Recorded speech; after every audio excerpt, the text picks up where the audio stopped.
Howdy folks, welcome back to yet another review. This time, I'll be taking a quick look at the 2016 action fantasy film, Warcraft. Now, you might be wondering, why am I reviewing an 8-year-old box office bomb? And to put it simply, it's because the original RTS series Warcraft is about to turn 30 in a few days, and World of Warcraft has recently turned 20. The way I see it, despite Blizzard's numerous controversies, they are still an absolute powerhouse in the gaming industry and in pop culture as a whole. I feel that it would be a missed opportunity to not at least talk about this movie on its own merits. Today, I'll be reviewing Warcraft and giving my own thoughts on what worked and what didn't. With all that said, what exactly is the background behind this film? As stated before, Warcraft is a 2016 action fantasy film that is based on the game series of the same name. It was directed by Duncan Jones, who is best known for being the son of David Bowie, and also some other films. The film was written by Charles Leavitt and Duncan Jones, and produced by all these folks here. The production companies for this film were Legendary Pictures, Blizzard Entertainment, and Atlas Pictures. The film was released in the United States on June 10, 2016. The 123-minute-long film had an estimated budget of $160 million, and would go on to earn $439.1 million in the box office, thanks mainly to China. However, despite that huge amount of cash that the film earned, after factoring in marketing and distribution, the film did not even reach its break-even point as stated by Wikipedia. Couple that with negative reviews from critics, and you have a film that toils in relative obscurity despite the franchise that it's attached to. So, what exactly is this film all about? Okay, where do I begin? Well, let's start with a simple synopsis from IMDb. As an orc horde invades the planet Azeroth using a magic portal, a few human heroes and dissenting orcs must attempt to stop the true evil behind this war. Basically, the homeworld of a bunch of big monster men is dying, and a clearly evil old monster dude tells him to go through a magic portal and take over another world. Among these orcs is one named Durotan, who is played by Toby Kebbell. Durotan is a war chief for a tribe known as the Frostwolf clan, who joins the warband in going through this portal to Azeroth. But, as the film goes on, Durotan starts to realize that things are not as they seem, and that the obviously evil old orc named Gul'dan, who is played by Daniel Wu, may actually be a bit of a bad guy. Oh yeah, and there are human heroes who try to fight against the orc invasion. I guess they matter too. Let me refresh my memory from Wikipedia. Okay, there's Anduin Lothar, who is played by Travis Fimmel. He's a military commander for humans at Stormwind Kingdom. He's a bit smarmy, but he has a good heart, I guess. And then there's Khadgar, who is played by Ben Schnetzer. He's like a runaway wizard or something. Oh, and then there's Garona, who's played by Paula Patton. She's a half-orc. She's kinda cool, I guess. Okay, folks, I'll be honest. The story is probably the least engaging part of this film for me, simply because anytime any sort of human drama showed up, I'd just be asking myself, hey, where's Durotan and the Funky Bunch at? Like, I found the orcs in this film to be super interesting because of the angle that they are invading to save their species. There's a lot of neat moral dilemmas to have there, and without spoiling things, Durotan's character arc goes in a really neat direction. But then the humans would show up and spout a bunch of fantasy jargon, and I'd honestly get taken out of the film. And it's weird because you'd think, oh yeah, we're supposed to identify with the humans and their struggles. And yeah, I did. But the orcs are just so much cooler, man. Anytime Durotan spoke, my ass was listening. And anytime Anduin spoke, I'd had to remind myself what his name was because he just seemed so uninteresting to me. There's also the fact that the story, despite how grand it felt, seemed to progress very little.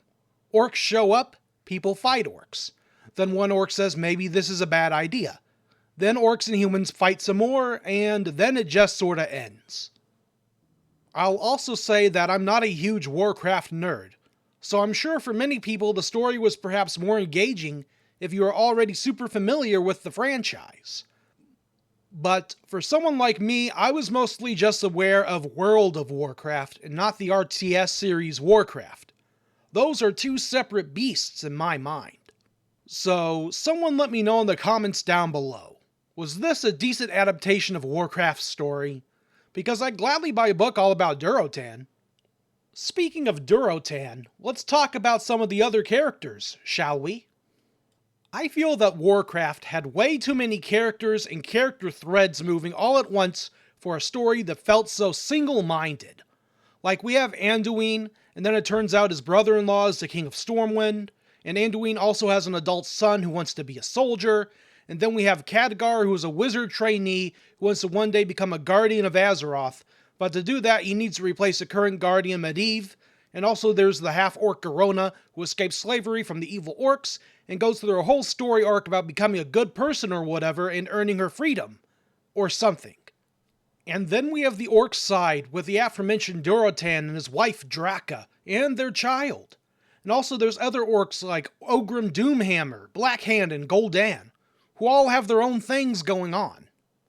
And mind you, these are all introduced in a film that is 123 minutes long, which is a decent length for some, but that also means that others did not get as much characterization because Anduin needed time to crack a silly joke.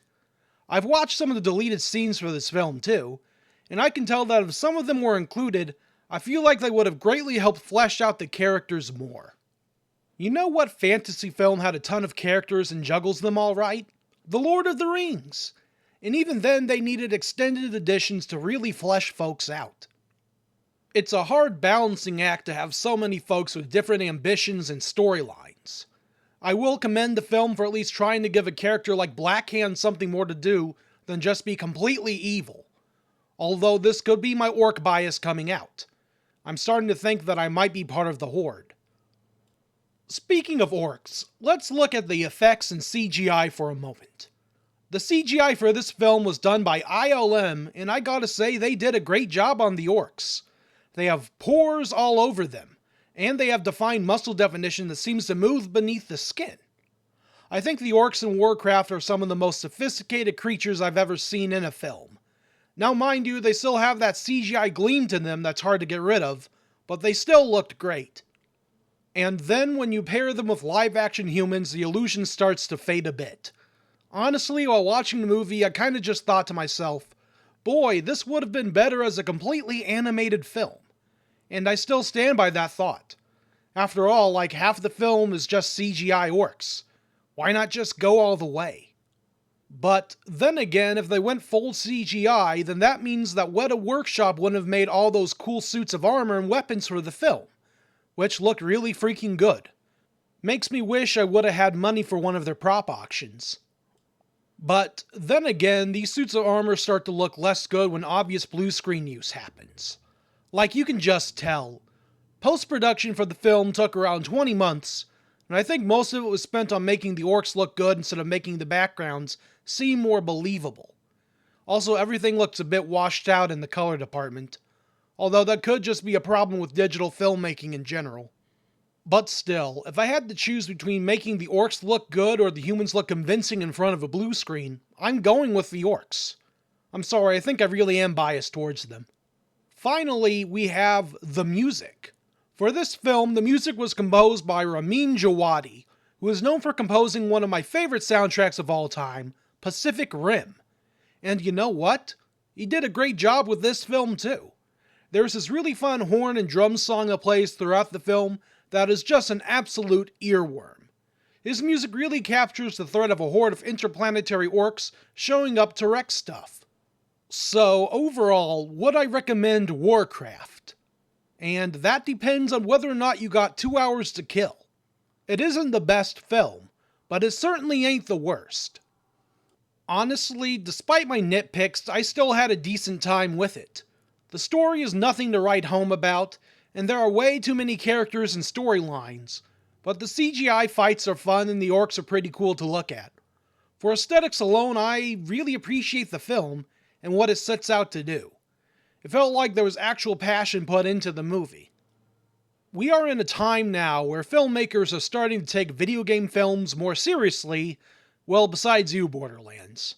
I honestly think that if any film deserves either a sequel or a reimagining, it would be this one.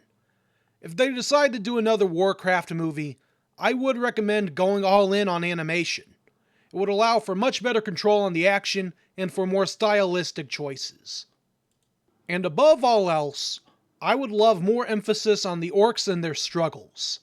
I just think they're really cool. And with all that said, all I have to say is, for the Horde!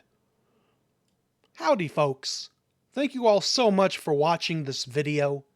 If you liked it, please feel free to like and comment. And if you'd like to see more film reviews from me in the future, then please subscribe. It really does help me out. With the holidays coming up as mentioned before, video production might slow down a bit. But I am going to try to get at least one more video out before the end of the year if I can. I'm not sure what it is yet, so please feel free to leave some film or show recommendations down below. I'm really interested in seeing what y'all recommend. And with all that said, I hope you all have a wonderful day.